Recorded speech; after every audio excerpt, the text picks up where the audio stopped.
It was the height of summer in 2014 when 4 girls vanished without a trace from a hiking trail barely a few minutes' walk from their camp cabin. The day had been warm, the kind that hummed with insects and smelled of pine sap, the air thick with the scent of earth baked under the California sun. Witnesses would later recall seeing them that morning near the base of the towering redwoods, their laughter carrying faintly through the forest. One moment, they were visible through the gaps in the trunks, bright shapes moving between shadows. The next moment, they were gone. No scream, no rustle of movement, just silence, as if the trees had swallowed them whole. For the next 2 years, their families lived in a state of suspended grief, searching, pleading with the public for answers, holding on to hope that refused to die, even as weeks bled into months and months into years. Law enforcement scoured the surrounding area. Volunteers combed trails, creeks, and ravines. The search turned up nothing. No shoe print pressed into the soil, no torn fabric snagged on a branch. It was as though the girls had stepped off the trail and vanished into another world. Then, in the summer of 2016, the silence finally broke. The county's emergency dispatch system lit up with an incoming call. On the line was a woman whose voice trembled with a mixture of fear and urgency. She claimed her husband had built a hidden bunker deep within the forest and that he was connected, directly, to the disappearance of the 4 missing camp girls. Her words came in bursts, each sentence edged with panic. Before she could say more, the line went dead. The call lasted less than a minute, but it was the first solid lead investigators had received since the day the trail went cold. The recording began with nothing but the sound of breathing, uneven, shallow, the kind that comes from someone pacing in a small space, torn between speaking and staying silent. It wasn't calm or measured. It caught in the throat, almost a gasp, as if each inhale was a battle against panic. Then, in a voice so low it was almost a whisper, the woman began. "My husband, he's doing terrible things. He's involved in the disappearance of the camp girls. I think he killed them." Her words were followed by a pause. 3 seconds of dead air, during which faint background sounds bled into the recording. The creak of a floorboard, the muffled rustle of fabric. It was the kind of sound you make when you suddenly glance over your shoulder, half expecting someone to be standing there. When she spoke again, her voice trembled harder. "He has a bunker, close to where they went missing. I can't keep this secret anymore. He's threatened me. He's threatened my family." Mid-breath, the line cut out. At the county dispatch center, the operator sat frozen for half a second before snapping into action. "Ma'am, can you hear me? Hello? Hello?" The only reply was silence. Honor. Screen. The caller ID read one word. Unavailable. A trace technician leaned over her shoulder, already shaking his head before she could ask. "Burner phone," he confirmed. "Untraceable. No name, no address."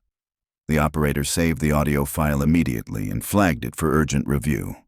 Within minutes, it was sent to the task force still assigned to the case file, a file that had been labeled and relabeled with the same haunting code for 2 years.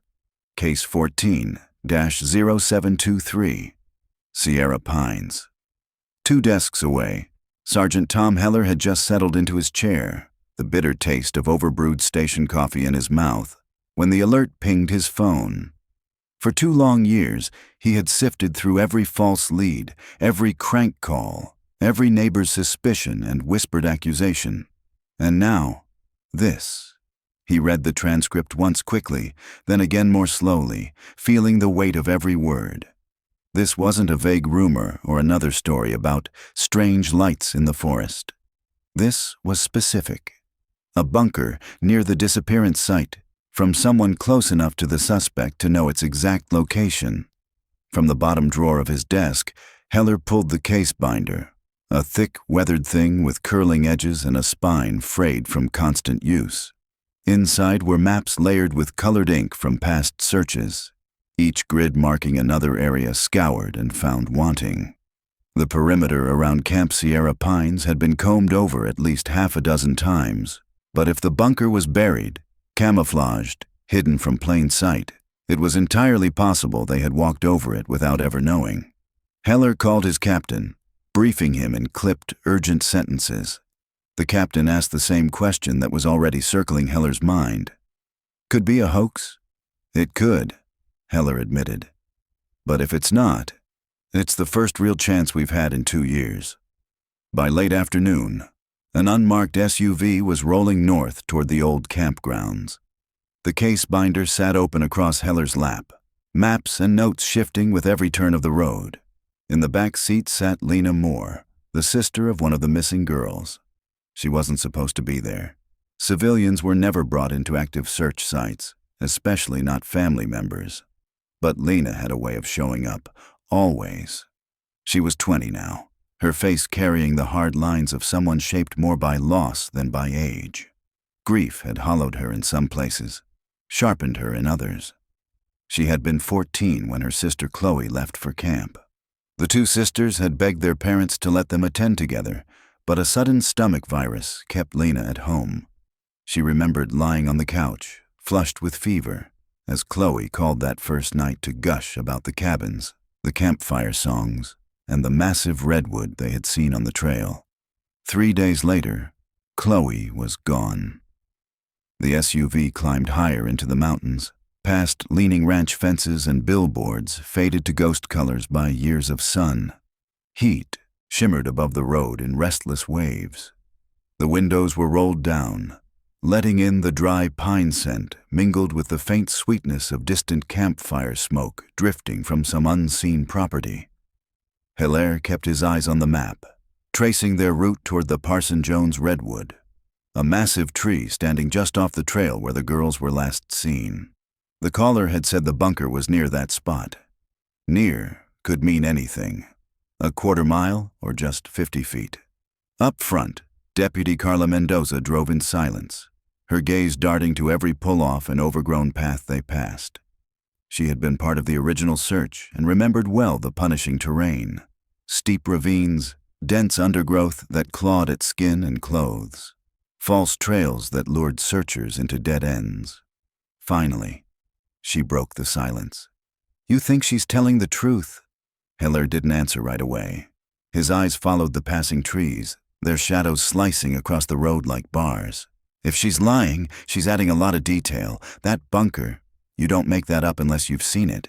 They reached the old camp's turnoff. The sign still stood, nailed to 2 weathered posts, leaning toward each other like tired sentinels.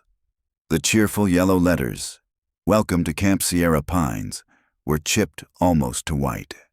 The camp had been shuttered since the summer the girls disappeared. Time had not been kind to it. Cabins slumped under sagging roofs.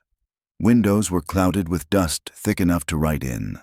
Gravel paths lay cracked and split, weeds pushing through like stubborn survivors.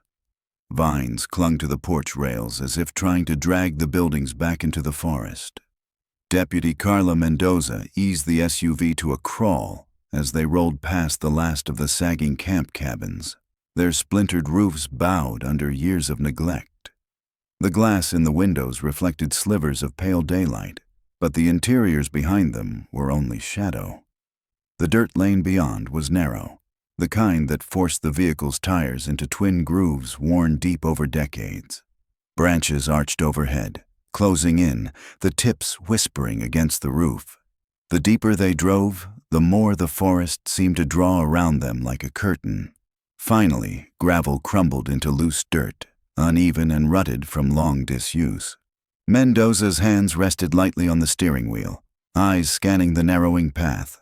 She slowed the SUV to little more than a walking pace. "This is as far as we can drive," she said, her voice low. "Trail starts here." Sergeant Heller closed the weathered case binder in his lap with a quiet snap, tucking it beneath one arm before stepping out. "We go on foot." Out here, the silence was its own presence. Thick, almost heavy. It wasn't just the absence of sound from traffic or distant dogs. It was an active stillness, broken only by the soft hiss of wind, filtering through the canopy and the slow, irregular drip of moisture traveling leaf to leaf before pattering to the forest floor. The ground was carpeted in pine needles, and each boot step seemed louder than it should be, as though the forest wanted them to hear their own intrusion. Lena Moore brought up the rear. Her fingers brushed the strap of the faded canvas backpack she had refused to leave behind. She knew these trails well, too well. Once, she had walked them with search volunteers, and another time, entirely alone. She remembered the smothering heat of those days, the constant sting of insect bites, and the reek of sweat layered over bug spray. She remembered returning each time with nothing, no clue, no trace, just an emptiness that weighed heavier each time she left. Every small rustle in the undergrowth, every stray crack of a twig, made her turn her head sharply. The voice from the anonymous phone call kept playing in her mind. The way it had quivered, the urgency behind the whispered words, and the abrupt silence that followed. Lena imagined the woman clutching a phone in a locked bathroom, trying to speak before footsteps outside the door pushed her into silence. After half a mile, the trail narrowed, weaving between massive trunks and moss-covered boulders that looked as though they had been there since the beginning of the forest. Sunlight slipped through the canopy in thin, bright columns that striped the earth like bars. Lena slowed as her gaze snagged on a patch of earth that looked wrong, too smooth, too flat compared to the surrounding uneven ground. She crouched, sweeping aside pine needles. The soil was speckled with fragments of cloudy, broken glass, the kind you'd get from jars or bottles long since shattered. Old, maybe. But what was it doing here, in the middle of nowhere? Hilaire noticed her stillness and stepped closer, scanning the spot. Without a word, he drew his GPS unit and marked the location before motioning them onward. They hadn't gone far before Mendoza stopped dead, raising a hand. Ahead, half hidden under a mat of branches and leaves, was something that didn't belong in a forest. They approached cautiously, the glint of dull metal becoming more defined with every step. A steel hatch, about 4 feet square, sat flush with the forest floor. The surface was weather-worn and scratched, but the edges were clean, precise, recently used. Lena's breath caught in her throat. Heller crouched, brushing away debris with his gloved hands, revealing a heavy latch and recessed handle. No visible lock. He met Mendoza's eyes. "This isn't on any property map," he said. The air around the hatch felt strange, heavier. There was a faint chemical tang to it. Lena thought she heard something beneath them, a low hum, mechanical and steady. Mendoza stepped back, one hand hovering over her sidearm. "Sergeant, what are the odds this is just a storm shelter?" Heller didn't respond. His palm rested against the cold steel, feeling the subtle vibration beneath it. The hum was real, consistent, muted, like a generator somewhere deep below. Mendoza circled slowly, scanning the ground. "No fresh prints," she said. "But these leaves, someone's been laying them here, trying to hide this." Hilaire rose and keyed his radio. "Dispatch, Sierra 32. We've located a concealed structure matching the anonymous caller's description. Possible underground access. Request backup and forensic team to our GPS location." Static hissed, then, "Copy, Sierra 32. Units en route." He turned to Lena. "Stay back until we know what's down there." She nodded, but her grip on the backpack strap tightened until her knuckles blanched. Every muscle urged her closer, to see, to know if her sister was... 15 minutes later, the woods were alive with motion. More deputies arrived, forming a wide perimeter. Yellow crime scene tape unspooled between tree trunks. A portable floodlight was set up, its beam throwing stark white over the hatch until it gleamed almost blindingly. Detective Ruiz of Major Crimes joined Hilaire. Built like a linebacker, he moved with careful precision, lowering himself to one knee beside the hatch. His gloved fingers traced the recessed handle. "No lock," he said. "Means whoever uses this doesn't expect anyone to find it, or figures fear will keep them out." 2 deputies arrived with a pry bar and a crowbar. Ruiz wedged the heavier bar into the seam and leaned hard. The metal groaned, but held. "That's solid," Mendoza said under her breath. "Reinforced underneath," Ruiz grunted. "We'll have to break the latch." When it finally gave, the sharp metallic crack rang unnaturally loud against the forest hush. Ruiz lifted the hatch. A gust of cold, stale air burst upward, carrying the scent of damp concrete, rust, and something faintly sweet but edged with decay. The floodlight's beam pierced the shaft below, revealing wood-paneled walls and a metal ladder vanishing into darkness. The hum from below was louder now, resonating through the rungs. "Gas-powered by the sound of it," Ruiz said. "Means someone's been down there recently enough to refuel." Heller leaned over the opening. "Two in front, weapons ready. Mendoza, you're third. I'll follow." A deputy swung onto the ladder, carbine across his chest. His boots rang on the rungs as he descended. Seconds later, his voice echoed upward. "Bottom clear." Concrete floor. One door to the east. "Go," Heller ordered. They moved with deliberate precision, boots clanging one at a time on the ladder rungs. The metal was damp beneath their gloves, condensation gathering in the underground chill.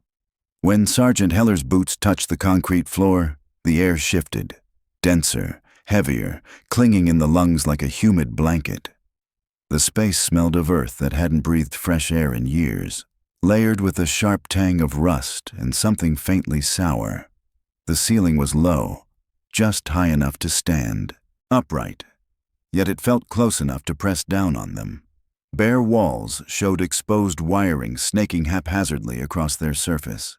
Shelves lined one side, holding rows of canned goods, gallon jugs of water, and cardboard boxes stacked with military precision. The boxes bore thick black marker labels, dates, or sometimes just cryptic numbers. The lead deputy motioned toward a single steel door painted a dull beige. A heavy deadbolt jutted from its frame. Ruiz glanced back at Hilaire, his face grim. "If this matches the caller's claim, we could be looking at victims, or remains." "Cameras up," Hilaire ordered. Two red recording lights blinked on. The deadbolt resisted at first, grinding under the pressure, but with a forceful twist, it gave, producing a metallic clunk that echoed like a gunshot in the enclosed space. Ruiz pushed the door open. Hinges groaned. A dim yellow light from a bare bulb illuminated the next room, weak and uneven. Along the far wall, 4 cots stood in a perfect line. Thin mattresses wore mismatched sheets, one with faded cartoon animals, one plain blue, one floral, one striped. Every pillow bore a distinct indentation, as though a head had rested there not long ago. At each cot's foot sat a pair of shoes, sneakers, sandals, canvas slip-ons, arranged neatly with toes pointing outward. Scuffed and dusty, but unmistakably deliberate. In one corner, a wooden chair held a neat stack of folded clothing. At the top, Camp Sierra Pines. T-shirts were folded so precisely the green lettering looked brand new, too crisp to have been abandoned outside for 2 years. "These belong to the girls," Mendoza said quietly. Hilaire stepped toward the chair, hesitating before touching the shirts. Even through gloves, the fabric felt cool and smooth, the folds sharp and undisturbed. On the far wall, a cheap paper calendar hung from a nail. Each day was marked with a bold black X. The last date crossed was just 3 days earlier. 3 days, Ruiz murmured. If they were here, it wasn't long ago. At the ladder's base, Lena strained to see past them, her grip tightening on the rungs. She couldn't stay put any longer. Ignoring Heller's warning, she stepped inside, eyes darting from cot to cot, shirt to shirt, searching for something that belonged to Chloe. Then she saw them. Blue canvas sneakers with frayed white laces. Her breath hitched. Chloe had begged their mother for those shoes before camp and wore them in every photo that summer. Lena dropped to her knees in front of them, her hands hovering above the worn canvas. She couldn't bring herself to touch. The sight of them here, lined up like their owner might return at any second, hit her like a punch to the chest. Mendoza's flashlight beam swept under a cot, catching on a scrap of paper. She crouched and drew it out. A torn piece of lined notebook paper, the handwriting looping and hesitant. "We can't see the sky. Please tell my mom I'm sorry." No signature, but Lena didn't need one. She knew the handwriting as surely as her own. Her legs gave out, and she sat hard on the concrete, clutching the note to her chest like a lifeline. Behind a faded curtain in the corner, they found a cramped alcove, portable toilet, a crate of bottled water, and shelves stacked with canned beans, fruit, and soup. A battered DVD player sat on a low table beside a stack of discs in plastic sleeves. Ruiz picked one up, written in the same looping script, "Movie Night Number 12. "Could be harmless," Ruiz said, though his voice lacked conviction. Heller called for the crime scene team to come down. To Lena, the air felt thicker now, the ceiling lower, the space closing in.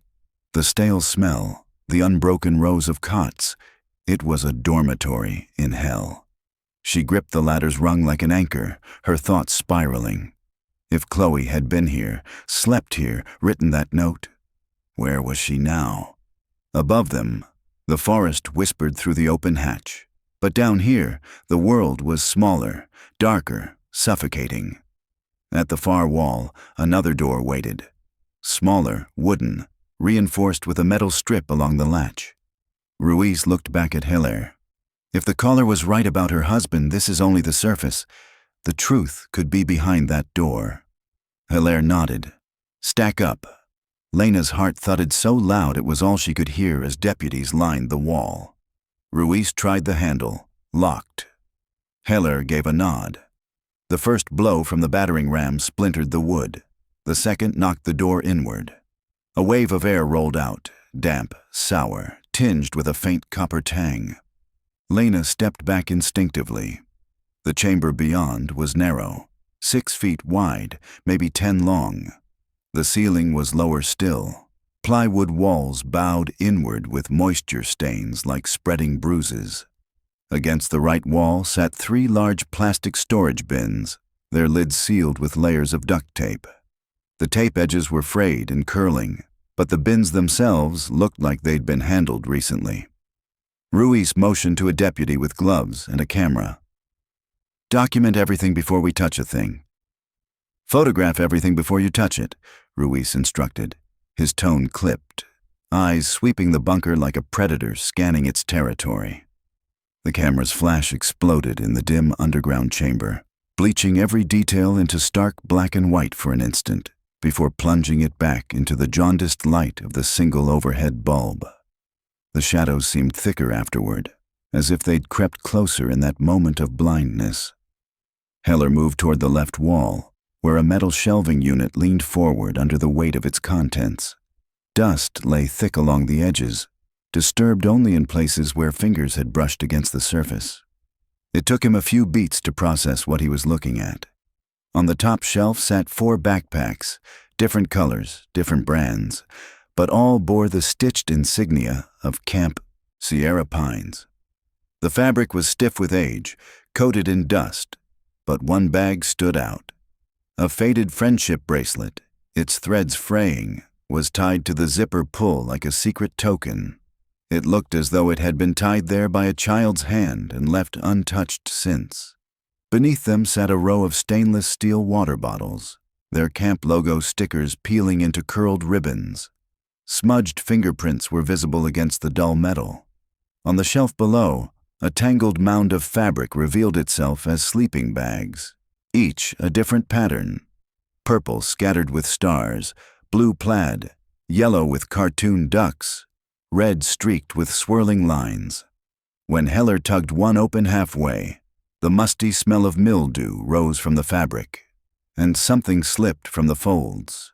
A small, worn photograph.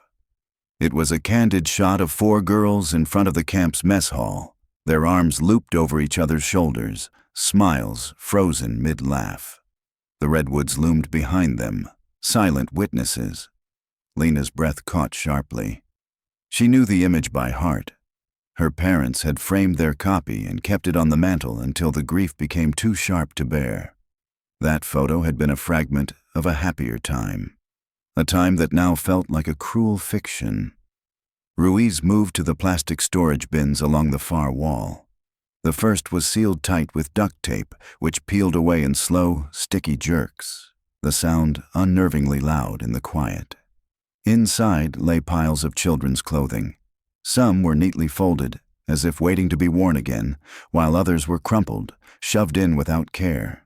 T-shirts, shorts, pajamas, each one a size too small for an adult, each one a reminder of who had worn them. The second bin held blankets, thin from use, and a heap of stuffed animals. A few were missing eyes, their stitched mouths worn to loose threads. One was a plush fox with fur rubbed thin and a tail hanging by a seam. Lena's fingers twitched toward it but stopped short, as if touching it might cement the truth. When Ruiz cracked the seal on the third bin, his expression hardened. He lifted the lid barely an inch before shutting it again with finality. "Evidence tech will process this," he said. His voice had lost any softness, replaced by the clipped tone of someone who'd seen enough. No one asked what was inside. The silence that followed was answer enough. In the corner, a small desk sat against the wall. On it lay a spiral-bound notebook open to a page of blocky handwriting, precise and deliberate. The top line read, "Day 702. Food delivery late. Girls upset. Told them they'll go outside soon. Need to fix the vent before the summer heat." Heller flipped through earlier pages. The earliest entry was from just days after the girls vanished. Day 2. All 4 in place. No issues. Kept the lights off until dark. Day 9. One crying at night. Others quiet. Day 30. Added more water jugs. Need another run to town soon. The entries read like a maintenance log.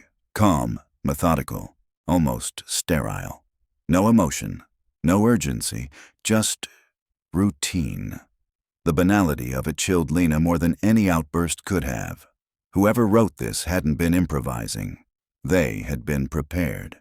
Opposite the desk stood a waist-high metal cabinet, its green paint chipped and the padlock dull with corrosion. "Get me cutters," Ruiz said. The lock snapped with a metallic pop, and the doors swung open. A sharp chemical odor rolled out. Stale cleaning fluid mingled with something acrid that stung the back of the throat. Inside were rows of plastic jugs labeled in thick black marker: bleach, lime, peroxide.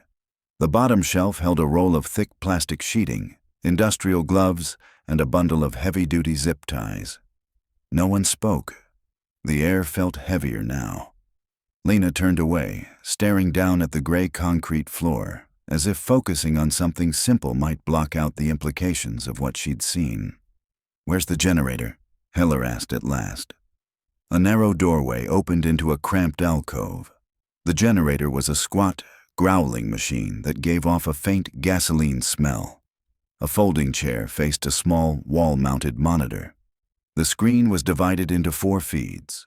One showed the ladder leading up to the hatch, another the winding trail toward camp, the third a stretch of cracked asphalt with a faded yellow line, and the last was nothing but static. "If this were running, someone's been watching," Ruiz said. Lena's voice trembled.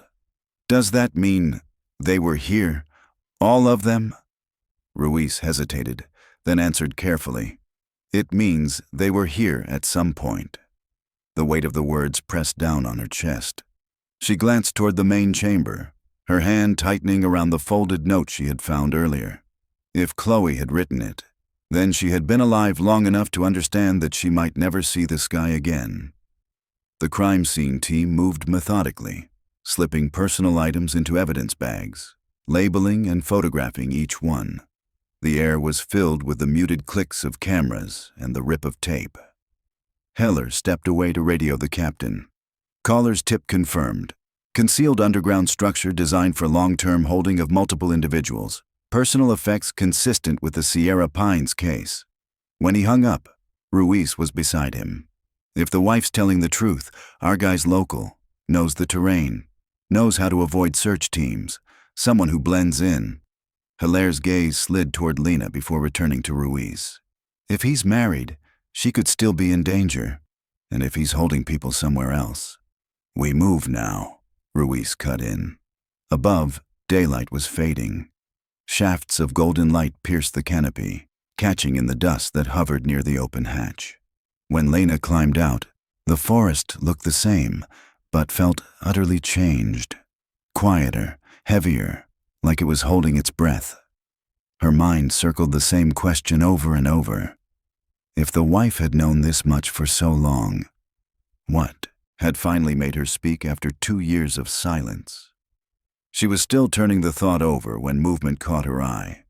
A deputy emerged from between the trees, his hand raised high in signal. His face was tight, focused. Whatever he had found, it wasn't over yet. "Detective, we've got tire tracks, fresh ones, just off the service road." The deputy's tone had that clipped, urgent quality that made Ruiz and Heller lock eyes instantly. This wasn't another dead lead. It felt like a direct thread to the man they'd been chasing for 2 years. And if any hope remained, maybe to the missing girls. The tracks curved away from the service road, slicing into the undergrowth before vanishing into the gloom. They were sharp and deep, the soil still crumbling at the edges. Ruiz crouched low, tracing one groove with a gloved fingertip. Hours old, maybe less. Heller scanned the surrounding trees. Then he could still be close. A DSLR's shutter clicked in bursts as another deputy photographed the tread. "Full-size pickup or SUV," reported a second, stretching a tape measure across the width. Mendoza's gaze cut toward the hatch they'd just left. "If he knows we found this place..." "Then he's either running or coming to wipe it clean," Heller finished. Orders came fast. 2 units to hold the bunker. The rest would push out along the service road. "You're riding with us," Heller told Lena. "If he's out here, you're not in the open." She climbed reluctantly into the lead SUV with Heller and Ruiz. As they rolled forward, sunlight flared through the canopy in short, blinding bursts before vanishing back into shadow. The tires hummed over cracked asphalt, then crunched on gravel shoulders where faint scuffs showed the truck's passage. Branches arched low overhead, whispering against the roof. Somewhere deep in the woods, a jay screamed. A raw, startling sound that made Lena's shoulders stiffen. 15 minutes in, the tracks veered right onto a narrow, rutted trail. The SUV's tires bit into soft earth. The suspension groaned over roots. A woodpecker's slow, hollow tapping echoed ahead, each strike unnervingly loud. Mendoza's voice came over the radio from the trailing SUV. "If he's living back here, he's off the grid. No lines, no neighbors." The trail spilled into a clearing, bare dirt ringed by towering pines. At first glance, it was empty. Then Ruiz spotted the squat shed with weathered siding, a dull metal roof. Beside it sat a mud-splattered pickup. "Matches the tread," Hilaire said. The rear tire was a match, confirmed by the deputy's camera. Weapons up, they closed on the shed. The door sagged open with a creak, revealing dim light slicing in through warped planks. A cluttered workbench sprawled against one wall. Hammers, pliers, a coil of rope. Gas cans and duct tape lined the shelves. A rust-speckled wood stove crouched cold in the corner. Above it, a Polaroid, a broad-shouldered man in his late 40s beside a younger woman, her smile brittle. Mendoza leaned closer. "The wife?" Heller studied the image, then pulled up the distorted audio of the anonymous call. The hesitations in her voice matched the wariness in her eyes. "It's her." On a shelf beneath the photo, a spiral notebook. Messy scrawls, supply lists, dates. One entry, August 14th, move her before the frost. "Her," Ruiz murmured. Singular. She was alive 3 months ago. A low rumble rolled through the trees. Mendoza was already at the doorway, scanning the tree line. A dark shape flickered between trunks, growing larger. "Pick up," she called. "Coming fast." The team scattered to cover. A green truck burst into the clearing, dented fender flashing in the sun. For a heartbeat, the driver's face was clear, square jaw, close-cropped hair, eyes darting, calculating. Then he saw them. The truck surged forward, spitting dirt. "Stop the vehicle!" Ruiz's shout cracked the air. The driver jerked the wheel toward the trail, fishtailing away. Mendoza fired the SUV to life. Heller swung in beside her. A deputy shoved Lena into the back. The chase exploded into motion. The trail barely contained the vehicles, branches raking mirrors, dirt and stones spitting from under the tires. Ahead, the green truck bucked violently, swerving around a fallen log before splashing through a ditch, spraying arcs of muddy water. Over the radio. Plates taped, partial cover. The trail forked. The truck veered left. Mendoza followed without hesitation, the SUV jarring over exposed roots. Ruiz braced himself, Heller barking coordinates into the radio. "Unit 4, cut him off at Ridge 2. Unit 7, block the west trail." In the back, Lena's fingers clenched the headrest. Trees blurred past in streaks of green and shadow, the roar of the engine vibrating through her ribs. Her mind flashed with the image of Chloe's sneakers in the bunker, the note in her handwriting. The man ahead had been close enough to hear her sister breathe. The SUV swayed hard as Mendoza dodged a stump, gravel rattling in the wheel wells. The smell of hot oil and churned soil filled the cabin. Over the engine's growl came the high whine of the truck ahead, shifting gears for a burst of speed. "Hold on!" Mendoza called, eyes locked on the twisting trail. Somewhere ahead, the forest thinned. If he reached open ground, they might lose him. But as the gap narrowed, Lena felt it. Every bump and turn pulling them closer to the man who might still hold the truth about the girls. They burst into another clearing. A smaller one this time, hemmed in on all sides by a thick wall of blackberry brambles. The late afternoon sun spilled over the leaves, glinting on sharp thorns. But the center of the clearing was churned mud and tire ruts. The truck fishtailed to a stop, gravel spitting from beneath its wheels. Before the engine's last growl faded, the driver's door slammed open with a metallic crack. The man leapt out, moving with a speed that suggested he had rehearsed this kind of exit before. Without a single glance back, he dove into the tree line, swallowed by a curtain of branches and shadow. "On foot!" Heller barked, already swinging out of the SUV. His boots hit the dirt hard, shoulders low as he sprinted toward the trees. Ruiz was right behind him, followed by two deputies, their weapons drawn but kept close to their bodies to avoid snagging on the undergrowth. In the back seat, Lena sat rigid, her pulse a roaring in her ears. Her eyes fixed on the gap in the trees where the man had vanished, willing someone, anyone, to reappear. But the forest was quick to reclaim its stillness.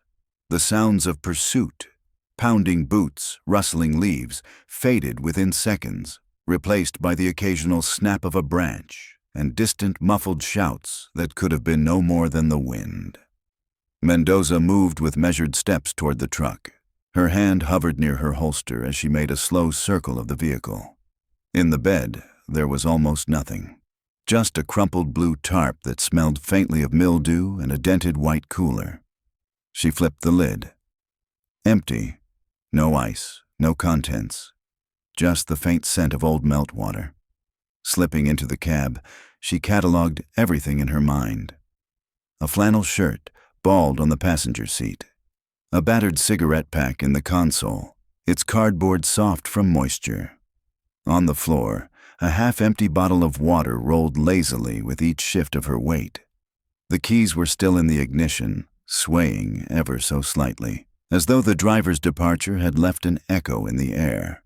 15 long minutes later, Heller and Ruiz emerged from the forest. They were breathing hard, their uniforms streaked with dirt and burrs caught in the fabric.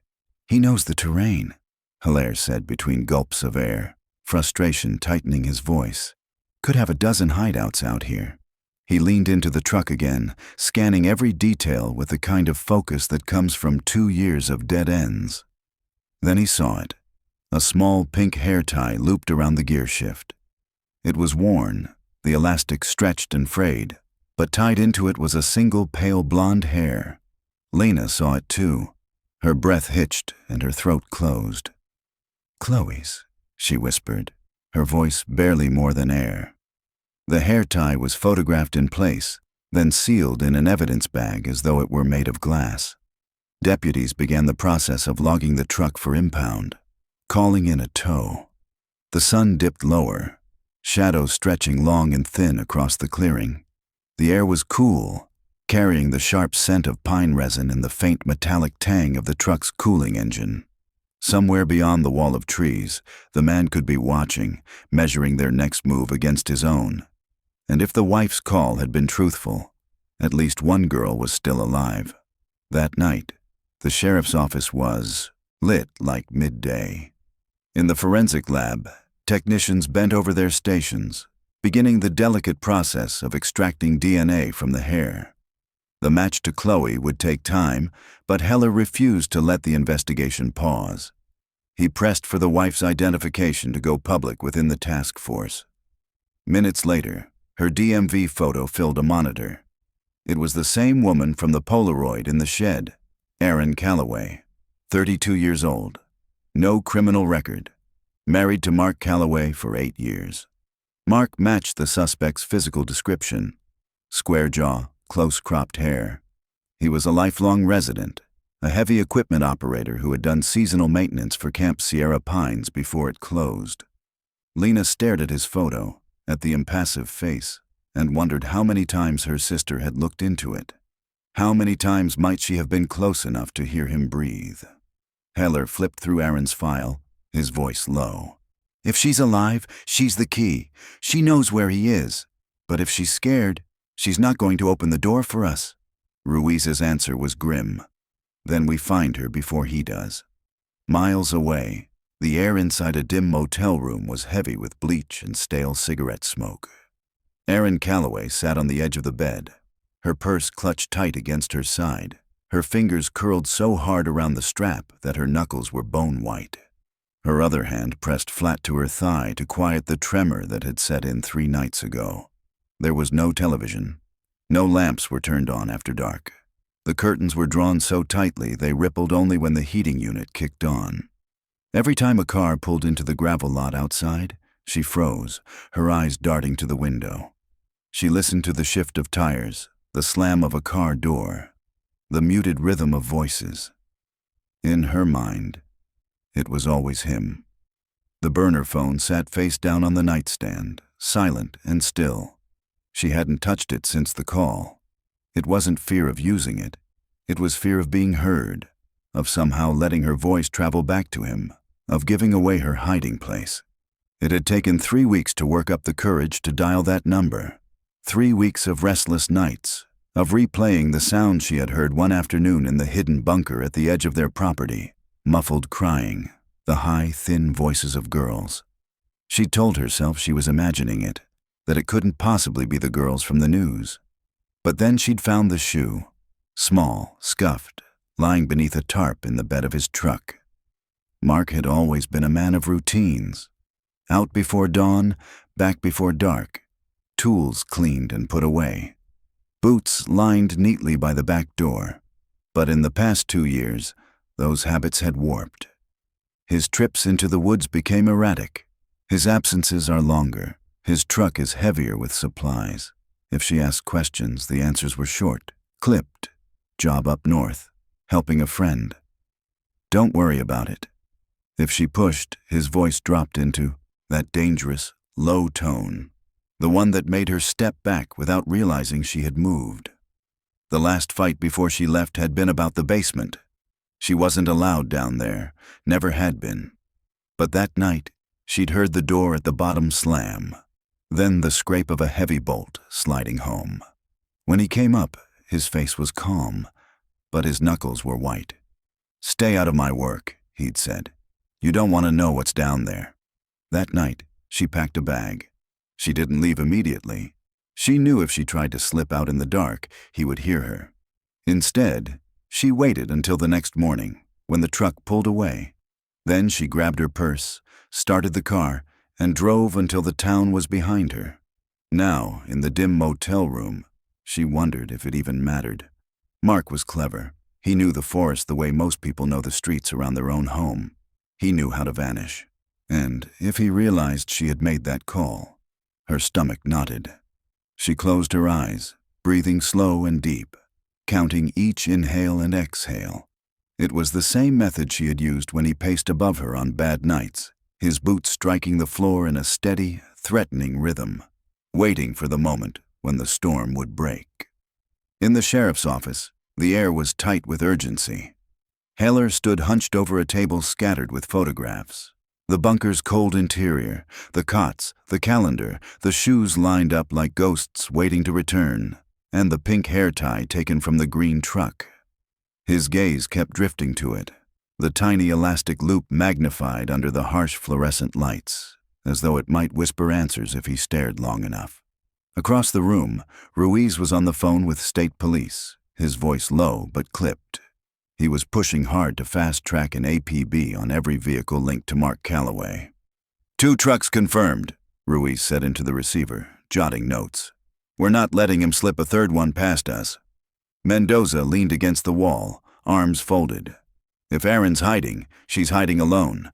No family in the state, no one to check in on her. Hilaire nodded grimly. And if she's scared enough to call us, she's scared enough to keep running. We need her alive, Sergeant, Ruiz added, hanging up the phone. The break came from the least likely place. A sleepy roadside motel clerk 30 miles north, who phoned dispatch with a whisper. A woman matching Erin's photo had checked in 3 days ago, paid in cash under a false name. What stood out most was her request, the room farthest from the road. She's still here, the clerk murmured.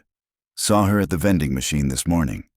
By the time the 3 of them, Heller, Ruiz, and Mendoza, rolled up just after dusk, the motel's neon vacancy sign was sputtering between a weak red glow and total darkness.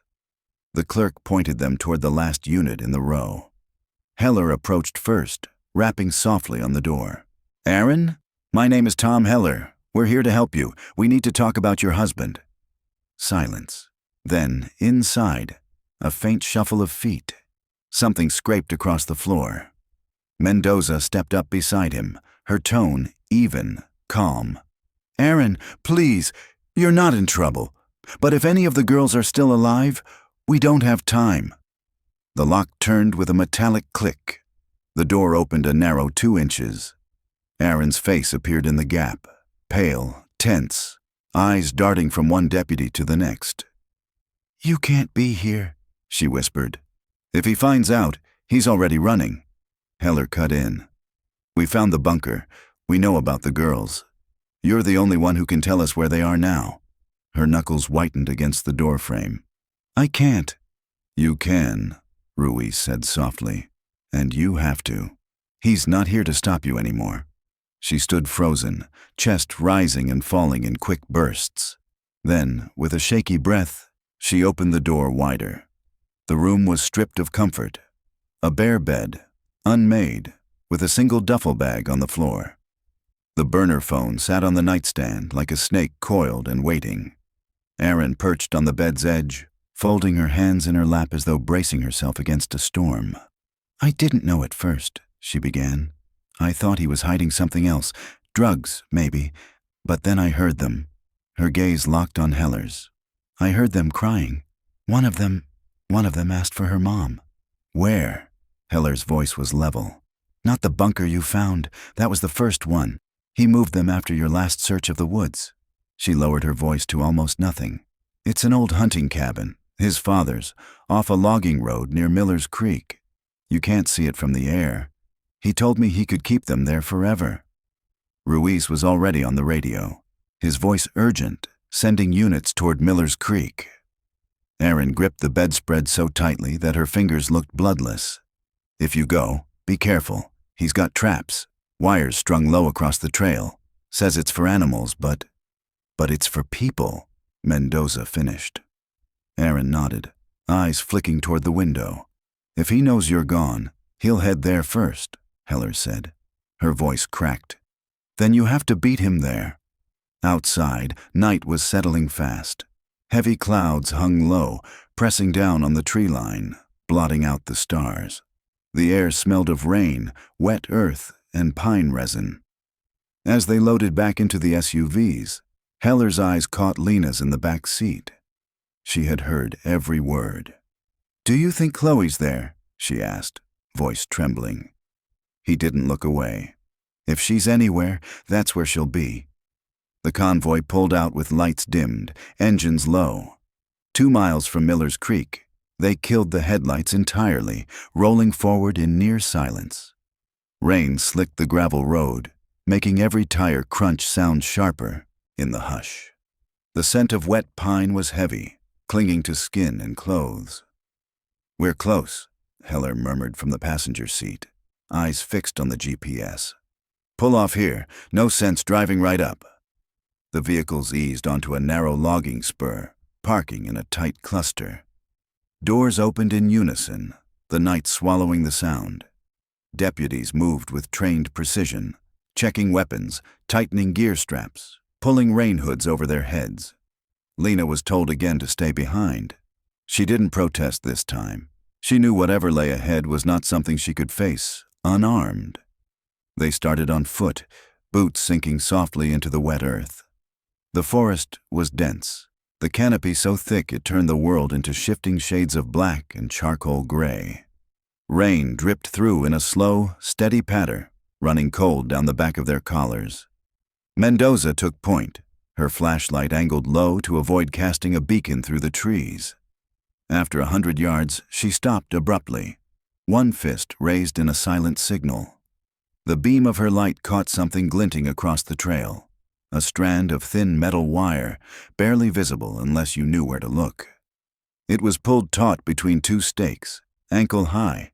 One careless step and she crouched, tracing its length to a crude trigger anchored to the base of a nearby tree. A spring-loaded contraption sat waiting, its rusted teeth half hidden beneath leaves. Mendoza's voice was barely above the rain. "Animal snare. But if someone panicked, this would break a leg clean." Heller's jaw tightened. "He's setting the tone before we even see the place." From somewhere deeper in the woods, a faint metallic clang carried through the damp air. Ruiz's eyes narrowed. That wasn't the wind. They moved forward, slower now, every step deliberate. Somewhere ahead, hidden beneath the thick canopy and the shroud of night, was the cabin, and the possibility that at least one of the camp girls was still inside, waiting for a rescue that might come too late. It was strung knee-high between 2 young saplings, thin enough to vanish in the dim light, but taut enough to be deadly. Mendoza crouched, her gloved fingers following the wire until it vanished into the brush. "Shotgun trap," she murmured, her voice barely carrying in the damp air. "Trip it, and it fires across the trail." Her words confirmed what the caller had warned. This man wasn't simply hiding. He was defending his ground like a soldier. Ruiz motioned silently to a deputy with wire cutters. The metallic snip was sharp in the quiet, followed by the low scraping sound as they unearthed a shotgun half buried in a crude wooden frame. It was unloaded and tagged for evidence, but the implication was clear. Someone had intended to kill whoever crossed that line. They pressed forward more slowly now, every boot step measured. The second trap came into view minutes later, even uglier than the first, a cluster of sharpened stakes, buried under a thin quilt of wet leaves. The rain had turned the wood dark and slick, almost invisible against the forest floor. "This isn't for animals," Heller muttered. "This is war zone stuff." They dismantled it piece by piece, stacking the stakes off to the side before moving on. The forest grew steeper, the incline forcing their legs to burn with each step. The air here was thick, muffled, like the trees themselves were holding their breath. Mendoza suddenly froze, crouching low, her flashlight angled just above the ground. "I've got eyes on a light source. 1 o'clock, maybe 50 yards out." Through the dripping lattice of branches, a faint amber glow flickered. Not the erratic dance of open flame. Something steadier, warmer. "Could be a lantern," she whispered. Heller signaled with 2 quick hand movements. The team fanned out in a crescent, moving in silence. the sound of the creek fading into the background until only the rain and their breathing remained. The cabin emerged from the dark like a ghost. Small, one-story, its metal roof slick with rain. Weathered boards sagged at the edges, and the front porch leaned forward as though bowing under years of neglect. A single square of lamplight glowed in the front window. From the tree line, 40 feet out, Heller lifted his binoculars. The porch steps were smeared with fresh mud, footprints leading both to and from the door. Some smaller, some large. Could be him, Ruiz said quietly beside him, or one of the girls, Mendoza added. If she got out. Heller's gaze didn't leave the steps. If she didn't run far, there's a reason. They split without another word, Ruiz circling with 2 deputies to the back, while Heller, Mendoza, and another deputy approached the front. The porch groaned beneath their boots. The door wasn't locked. Heller inhaled, steadying himself, and pushed it open. The smell struck first. Wet wood, kerosene, and a faint metallic tang that curled in the back of the throat. The lamplight painted the cramped room in shades of gold and shadow. On the table sat a tin plate with half-eaten food and a dented metal cup. Steam still curling lazily from its rim. A wool blanket lay crumpled near the table, damp at the edges. Against the far wall, a single cot sagged under twisted sheets. On it was a small pink sweater, dry, still holding warmth. Mendoza looked at Heller, her eyes saying what neither wanted to speak. She's here, or she was. They swept the corners, the small wood stove, the closet. Nothing. Then Ruiz's voice cracked over the radio from the back of the cabin. Fresh tracks heading west. Smaller set alongside a larger one. How fresh? Heller asked. Minutes, maybe less. Outside, the rain had thinned to a mist. Every sound felt amplified, the drip of water from the eaves, the sharp snap of a branch in the distance. The team regrouped, their flashlights painting the mud where 2 distinct sets of prints were pressed deep, heavy boots and worn sneakers. Then Lena's voice burst from the radio, tight with urgency. She was still at the vehicles, but a deputy stationed with her had spotted movement to the west. A dark jacket, moving fast, pulling someone along. They moved, fast. The ground was slick, sucking at their boots. The trail twisted through a maze of undergrowth, snagging at pant legs and sleeves. The smaller prints ahead began to stagger, sometimes dragging, whoever it was being half carried, half pulled. Then, through a gap in the trees, a shadow moved, low, hunched, one arm gripping something tight at its side. "Sheriff's Department, stop!" Mendoza's voice rang out. The shape froze for a split second, then exploded into motion, crashing into the thicker woods. The chase ignited, the forest erupting with the sound of boots pounding, branches whipping faces, roots clawing at every step. Heller caught a glimpse of him again, square jaw, close-cropped hair, and beside him, the pale oval of a young girl's face. Mark Calloway moved like the forest was part of him. His boots found purchase without hesitation, splashing through puddles, vaulting over slick roots. In his left hand, he gripped the thin wrist of the girl. She stumbled, sneakers sliding in the mud, her breath coming in ragged bursts. Every time she faltered, he yanked her forward hard enough to jolt her shoulder. "Keep up," he growled, his voice low but carrying. From her perspective, the world was a blur of cold air and pain. The sting in her lungs, the dull ache in her arms and legs, the burn of wet socks in ruined shoes. She hadn't seen the sky in days, maybe weeks. And now the trees crowded in like prison bars, every branch a claw. Somewhere behind her, voices cut through the rain, calling her name. She didn't dare answer, but the grip on her wrist was beginning to slip. The girl kept silent, afraid that even a whisper might seal her fate. 20 feet behind, Heller pushed himself harder, heart pounding, eyes locked on the shifting shadows ahead. Each time the beam of his flashlight cut forward, it caught a fleeting glimmer of soft pink, the sweater on her back. "Mendoza, swing left," he barked. "He's heading toward the creek." Over the radio, Ruiz's voice crackled, breath short. "We've got him between us and the ridge. Don't let him reach the water." Mark heard every word. His grip on the girl's thin wrist tightened, yanking her toward a wall of thorny brush. Branches raked his jacket as he forced his way through. A moment later, he stumbled out onto a muddy bank. Below, the creek churned from the earlier rain, brown water running fast and angry. He paused for only a heartbeat, weighing his options. Cross and vanish in the current, or double back into the maze of trees. The hesitation cost him. The girl wrenched at her arm. It wasn't enough to break free, but it threw his balance off for a split second. Heller broke through the thicket, voice firm and final. "Mark, it's done. You're finished." Mark spun, dragging the girl tight against his chest like a living shield. His right hand disappeared into his jacket, and when it came out, moonlight flashed off steel, a short-bladed knife. "She's coming with me." His voice was raw, breath clouding in the cold air. Heller slowed his steps, hands raised in a placating gesture. "You know how this ends if you keep running." The girl's legs trembled. She felt his arm around her like a metal clamp. In her mind flashed the calendar on the bunker wall, the days neatly crossed out. She didn't know what day it was anymore, only that this was her one chance. Behind Mark, Mendoza materialized between the trees, silent as a shadow. Ruiz edged in from the right, weapon steady, eyes locked on the knife. "Step back or she gets hurt," Mark hissed.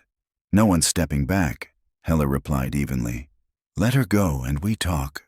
Mark's laugh was short and sharp, dripping with contempt. "Talk?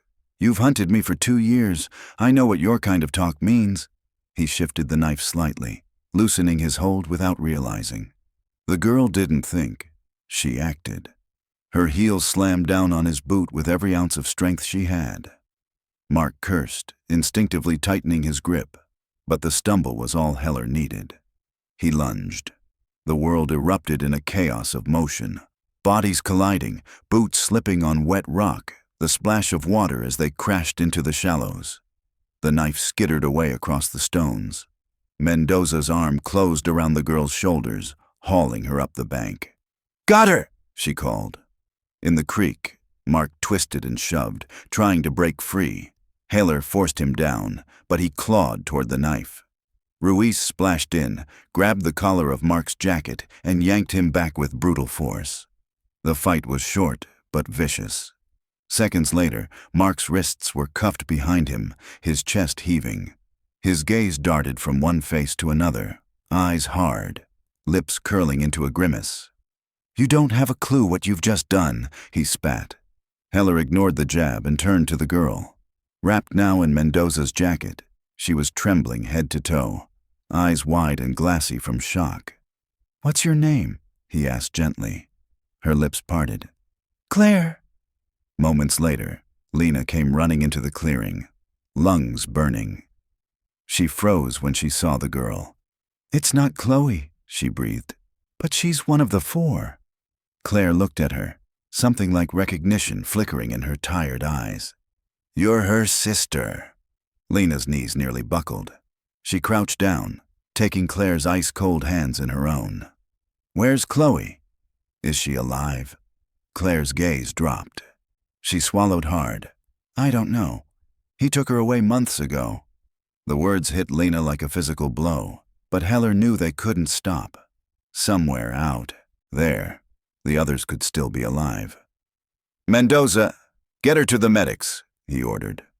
"Ruiz, take Calloway in. He doesn't say a word to anyone unless I'm in the room." Mark's smile was faint but unsettling. "You think she's the only one who can't tell you where the rest are?" Heller stepped closer, voice low and sharp. "We'll see who runs out of words first." As Claire was led away, Lena's eyes followed her, relief and dread warring in her chest. One girl was safe, but Chloe and maybe others were still out there. Mark Calloway was in custody now, which meant the real interrogation was about to begin. He was booked just before midnight. The next morning, he sat across from investigators in a bare interrogation room. The evidence from the last 48 hours spread across the table. Photographs of the bunker, the pink sweater from the cabin, the hair tie from his truck, and a list of every personal item linking him to the missing camp girls. "Where's Chloe Moore?" one of them asked directly. Mark leaned back, a smirk tugging at his mouth, offering nothing but silence. When they pressed harder, he gave a dry, mocking laugh. "You've been chasing me for 2 years? I know the rules. You don't have all of them. Maybe you never will." He denied knowing their current whereabouts, denied the bunker was used to keep anyone, denied that Claire had been taken against her will. His answers were a wall of cold refusals, but one careless remark broke the pattern. When shown the pink hair tie, Mark said, "Cute kid. Always wanted to explore." It was the first time he spoke of Chloe in the present tense. While Mark stayed stone-faced in one room, his wife Erin, now in a secure location, was finally beginning to speak in another. Erin told investigators that her suspicions had been building for months, but fear had kept her paralyzed. She described nights when faint, muffled sobs would drift up from the basement, and the day she discovered a small child's sneaker tucked beneath a tarp in the back of Mark's truck. When they informed her about the discovery of the underground bunker, she shook her head slowly. "That was only the first place," she murmured. "He moved them after your last sweep of the woods." According to Erin, Chloe, and possibly another girl, had been taken to a second location, an old hunting cabin once used by Mark's father, buried deep in the hills. The spot was far from any main road, reached by a twisting dirt track beyond a disused mill, not far from an abandoned quarry. She warned them of hidden traps along the approach. "He claims they're to keep animals out," she said, "but that's a lie. They're for people." Hilaire now faced 2 possible routes to the truth: breaking Mark in interrogation, or following the fragile lead Erin had just handed them. Mark offered no coordinates, no specifics. Instead, he tried to leverage the girl's whereabouts as a bargaining chip, demanding to see Erin in person. That request was rejected immediately. Time was against them. If Erin's read on Mark's habits was correct, he could already be making his way to the cabin, either to relocate Chloe yet again, or to ensure no one found her alive. By mid-morning, 2 tactical search teams were in motion, one heading toward the quarry road from the south, the other approaching from the north to block any possible escape along the ridge trail. Erin drew a rough map from memory. Her hand shook as she sketched the narrow road, the fork, and the steep climb toward the ridge line. She couldn't place the exact coordinates, but she shaded an area she thought most likely. Her final words to Heller before the teams rolled out were cold and heavy.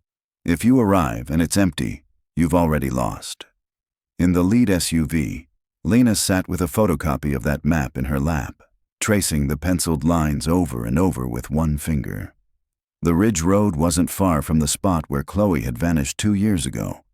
If Erin was right, her sister might be waiting at the end of it, or she might already be gone. They reached the turnoff to the quarry road just after 11. Low clouds pressed against the hills, dimming the daylight and adding weight to every breath. Earlier rain had turned the dirt track into a slick, uneven mess, forcing the convoy to crawl forward. At the fork Erin had drawn, Heller gave the order to cut engines. From here they would continue on foot. An idling motor might give them away from half a mile out. The team advanced in a tight line, boots sinking into sodden earth, the forest folding in around them like a dark tunnel. Somewhere below the ridge, the creek whispered over stones. Occasionally the wind shifted, carrying the resin-sweet scent of wet pine mingled with something metallic. Oil, maybe. Or rust. It didn't take long to find the first confirmation of Erin's warning. A strand of thin wire stretched across the trail just above ankle height, vanishing into the undergrowth on both sides. Ruiz knelt, following one end to a crude wooden frame smothered in moss. Brushing it back revealed the mouth of a sawed-off shotgun, aimed squarely across the path. Loaded. Safety off. They disarmed it carefully and set it aside for evidence. From then on, every step was taken with deliberate caution. A few hundred yards further, where the trail pinched between thick blackberry brambles, Mendoza spotted a shallow pit masked with rotting branches and leaves. Beneath lay sharpened stakes hammered into the soil, old-fashioned but deadly. Whoever had prepared this path hadn't intended intruders to walk out again. Beyond the trap, the climb grew steeper, switchbacking between clusters of oak and pine. The air thinned and cooled, the canopy overhead knitting tighter until even the weak daylight was reduced to shadow. Haler's radio crackled with a call from the northern team. They'd found tire ruts, old, but pointing in the same direction. Every footstep now felt like a countdown. Aaron's map was imprecise, but Heller sensed they were close. Then, through the tangle of trees ahead, a dark silhouette took shape. A small cabin of weathered boards, its roof pitched and streaked with rust. A crooked chimney leaned against the gray sky.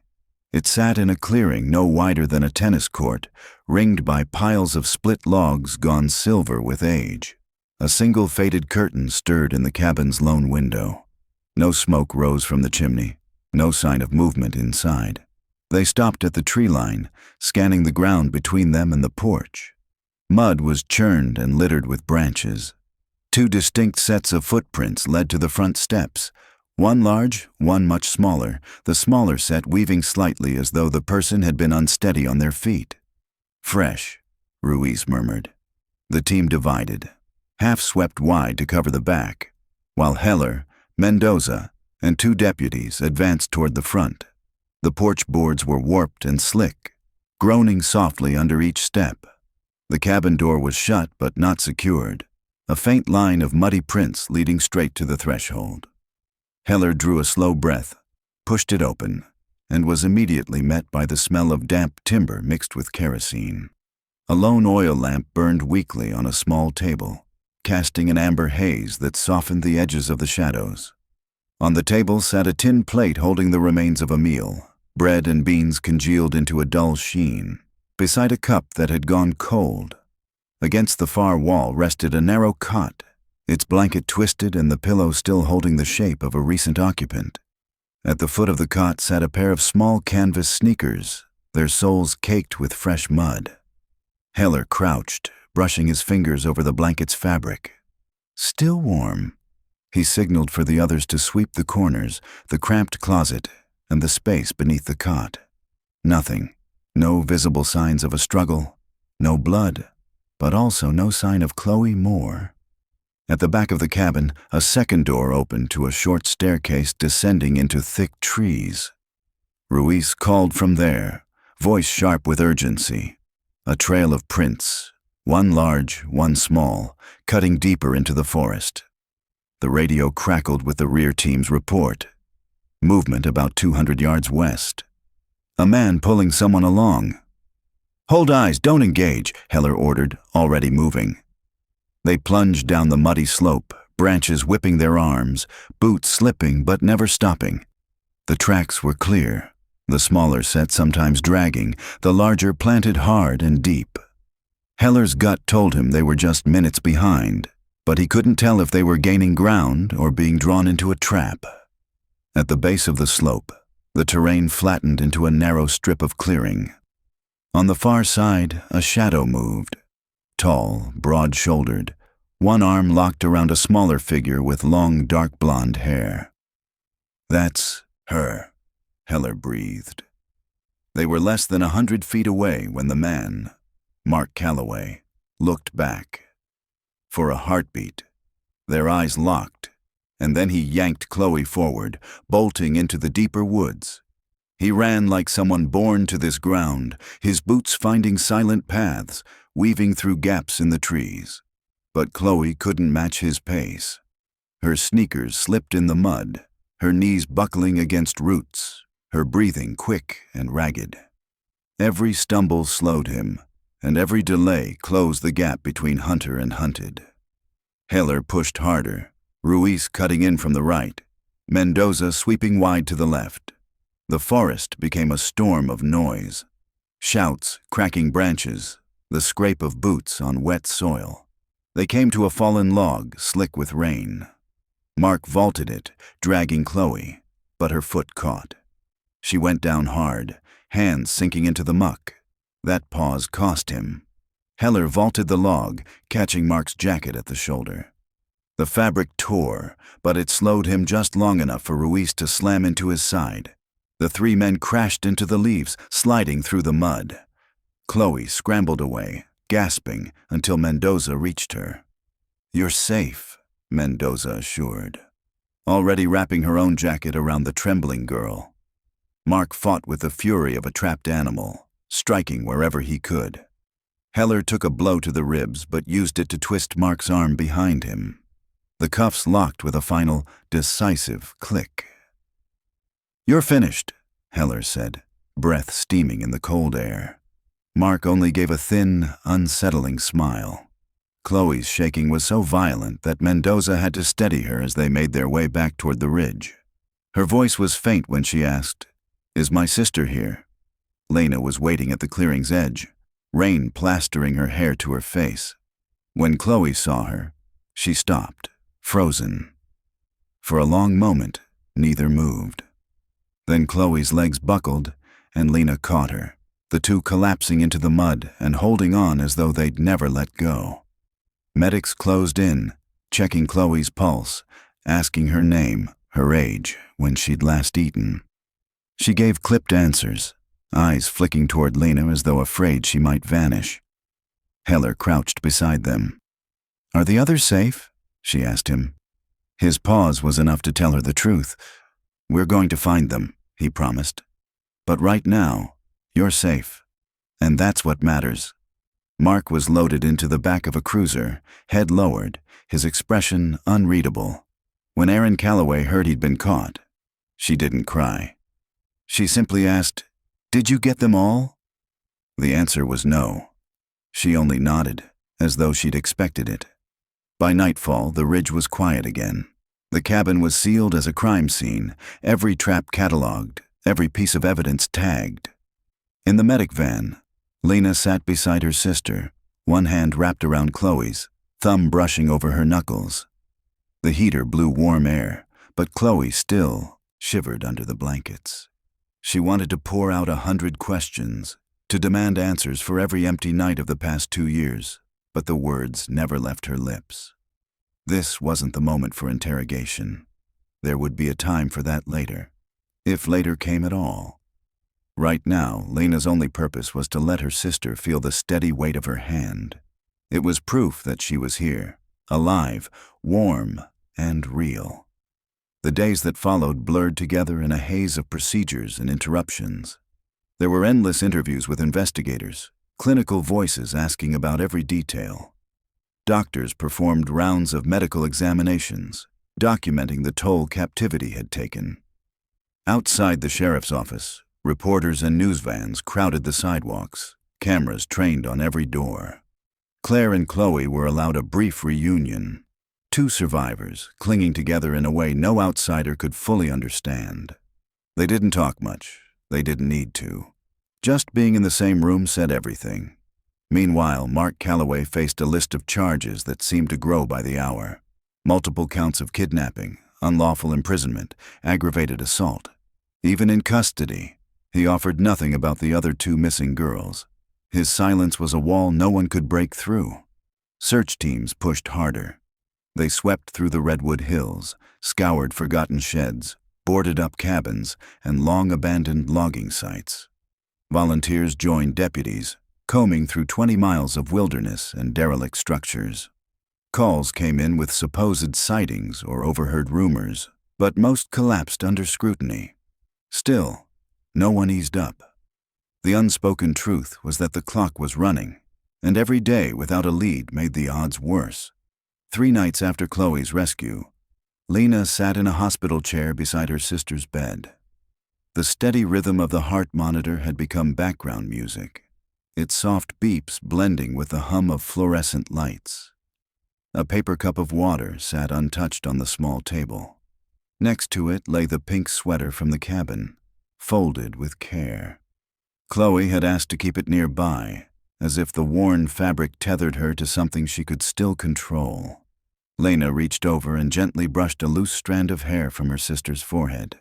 "You're home now," she whispered. Chloe's eyelids fluttered open. She studied Lena's face for a long moment before replying, voice quiet but certain. "Not all the way." The words landed with the weight of everything unspoken. 2 girls were still somewhere in the dark, their names not yet crossed off the list, and the man who had hidden them for so long still held that knowledge like a weapon. Years later, people would recall the summer day in 2014 when 4 camp girls vanished into the shadow of the redwoods. They would speak of the 2 years of desperate searching, of unanswered calls, of the single phone tip from a woman who decided she could no longer live with the truth she carried. For Lena, the memory was simpler, sharper. The cold squelch of mud under her boots on the ridge road, the sound of Chloe's voice after 2 years of hearing it only in dreams, and the knowledge, deep, unshakable, that until every missing girl was brought home, the story remained unfinished.